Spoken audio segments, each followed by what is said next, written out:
अधिवक्ता साक्ष्य नहीं दे सकता। भारतीय साक्ष्य अधिनियम की धारा 126, भारतीय साक्ष्य अधिनियम 2023 की धारा 132 सब क्लास 1 सब क्लास 2 में यह प्रावधान किया है कि वित्तीय संसूचनाएं, यानी जो वित्तीय संसूचना मैंने जो अधिवक्ता द्वारा अपने मुक्किल को जो सूचना दी गई है या मुक्किल द्वारा जो अपने अधिवक्ता को कोई सूचना दी गई है, तो इस संव्यवहार में जो मुक्किल ने अपने अधिवक्ता को सूचना दिया है और अधिवक्ता ने अपने मुक्किल को सलाह दिया है, तो ये संसूचनाएं जो है ये प्रकट नहीं की जा सकती। इसको जो है मतलब कोई भी न्यायालय साक्ष्य के तौर पर, साक्षी के तौर पे अधिवक्ता को नहीं पेश कर सकता है,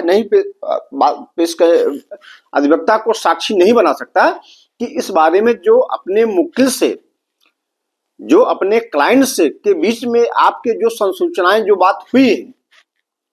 उसको साक्ष्य में बताइए, आप न्यायालय के समक्ष उसकी गवाही दीजिए। तो ये जो है नहीं पेश किया जा सकता किसी अधिवक्ता को, उसके मुक्किल ने उसको क्या सूचना दिया है इसको जो है वो प्रकट करने के लिए अधिवक्ता को बाध्य नहीं किया सकता, जब तक कि अपने क्लाइंट से अभिव्यक्ति सम्मत न ले ली गई हो। यदि उसका क्लाइंट अभिव्यक्ति सम्मति देता है कि उस बात को प्रकट करे, लिखित रूप में सम्मत देता है तो कर सकता है। लेकिन ये 126 और पुरानी साक्ष्य अधिनियम सेक्शन 126 और नई अब साक्ष्य भारतीय साक्ष्य अधिनियम 132 सब क्लास 1 सब क्लास 2 में इसका प्रावधान दिया गया है कि यदि कोई अधिवक्ता अपने मुक्किल से बात करता है, उसका मुक्किल अपने बारे में सारी बातें उसको बताता है, मुकदमे से संबंधित सारी बातें उसको बताता है वकील को अपने, तो वकील को कोई भी अदालत, कोई भी न्यायालय साक्षी के तौर पे वकील को तलब नहीं कर सकती है कि इसका जो आपके बीच, आपके और आपके मुक्किल के बीच में जो सूचनाएं हुई हैं, जो बातें हुई हैं, उसको प्रकट आके करे, उसकी गवाही दे, उसका साक्ष्य दे अदालत में। एक किसी अदालत में कोई अदालत ऐसा नहीं कर सकती है, ये संरक्षित है। वकील और मुक्किल के बीच में जो बात हुई है, जो वार्तालाप हुई है, वह जो है भारतीय साक्ष्य अधिनियम की धारा पुरानी 126, नई धारा 132 सब क्लास 1 सब क्लास 2 से संरक्षित है। अब लेकिन एक इसका परंतुक है, यदि कोई क्लाइंट यानी कोई मुक्किल अपने अधिवक्ता से कहता है कि या कोई क्लाइंट अपने अधिवक्ता से कोई अवैध कार्रवाई के लिए कहता है, कोई अवैध कार्रवाई अग्रसर होने के लिए, किसी अवैध प्रयोजन के लिए कहता है, तो यह संरक्षित नहीं। दूसरा, सेवा के अनुक्रम में, यानी जब अधिवक्ता और मुक्किल से बात हुई है उसके क्रम में, उस नियोजन के क्रम में जो संसूचनाएं दी गई हैं वह प्रकट नहीं की जा सकती हैं। लेकिन उसके पश्चात यदि कपट या कोई कपटपूर्वक कोई अपराध किया जाता है, कोई अपराध के लिए अग्रसर के लिए किया जाता है, जो भारतीय साक्ष्य अधिनियम, जो भारतीय दंड संहिता के अंतर्गत अपराध है, तो वो संरक्षित नहीं है। जैसे का वकील है, खा मुक्किल है, खा मुक्किल जो है अपने वकील से, अपने अधिवक्ता से यह कहता है कि मैंने जो है कूट रचना किया है और कूट रचना के मैंने किया है वो अपने अधिवक्ता से उसकी बात बताता है, आप मेरी आप प्रतिरक्षा करें, मैं इसको बचाइए। तो चूंकि अपने अधिवक्ता के सामने उसका मुक्किल ने अपनी बात कबूली, अपराध स्वीकार किया, सही बात बताई है, तो वह वकील जो है उसका प्रकटीकरण करने के लिए बाध्य नहीं, उसको प्रकट नहीं कर सकता है, उसको साक्ष्य में नहीं उसको बुलाया जा सकता कि साक्ष्य में बतावे ये बात कि क्या उसके मुक्किल से बात हुई, तो उसका प्रकटीकरण करने के लिए वो संरक्षित है। अच्छा, मान लीजिए का वकील है, खा क्लाइंट है, खा मुक्किल है, तो खा जो है यानी मुक्किल जो है अपने अधिवक्ता से कहता है कि मैंने एक दस्तावेज तैयार किया, फर्जी एक कूटचित दस्तावेज मैंने तैयार किया है और फला संपत्ति पे मैं कब्जा चाहता हूं, आप इस दस्तावेज का प्रयोग कर मेरी आप मदद करें। तो यह संरक्षित नहीं है क्योंकि ये अपराध आगे होने वाला है, तो ये संरक्षित नहीं। लेकिन वो संसूचनाएं जो अधिवक्ता और उनके मुक्किल के बीच दी जाती है, एक दूसरे की संसूचनाएं, वह जो है संरक्षित है। मुक्किल ने अपने वकील से जो बात बताई है वो संरक्षित है, और अधिवक्ता ने जो सलाह दिया है अपने मुक्किल को वो भी संरक्षित है। तो अब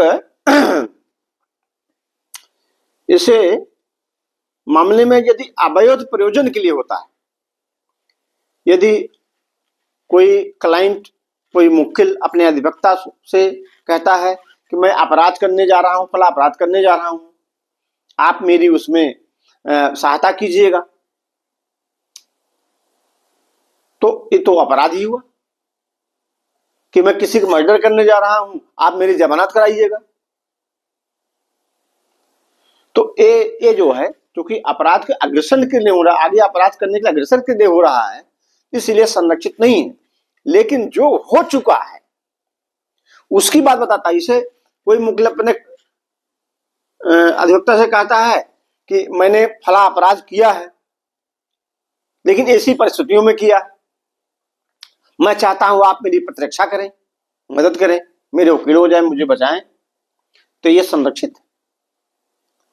लेकिन यह चीज संरक्षित नहीं है जिसमें मुक्किल अपने अधिवक्ता से कहता है कि ये फला कूटचित दस्तावेज है, इससे मैं फला के विरुद्ध मुकदमा दायर कर सकता हूं, आप मेरे तरफ से मुकदमा लड़ लीजिए। तो ये प्रकटीकरण के लिए संरक्षित नहीं है क्योंकि आगे अपराध उस कूटचित दस्तावेज से आगे अपराध होना है,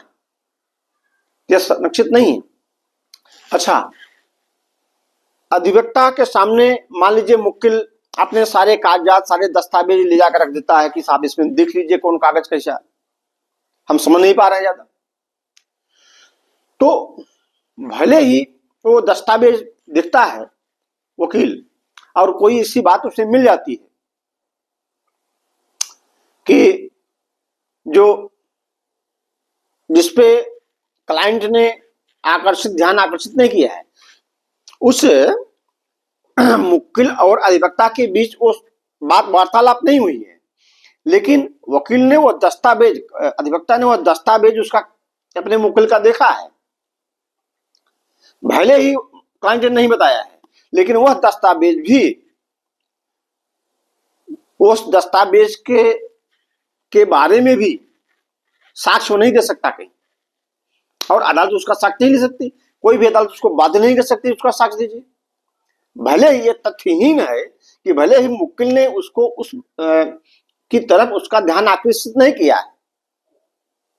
फिर भी यह दस्तावेज का अवलोकन कर लिया है, तो तभी उस बारे में संरक्षित है, नहीं दे सकता। तो यह बात जो है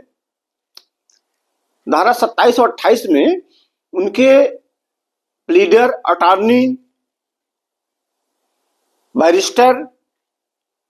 और उनके लिपिकों पर भी लागू होगी। मान लीजिए कोई लिपिक,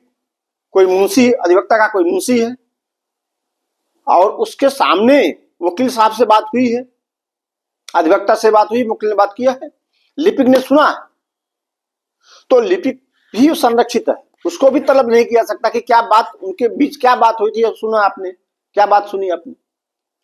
तो उस लिपिक को मुंशी को भी पेश नहीं किया जा सकता है साक्ष्य के लिए, उसको बात नहीं किया जा सकता है।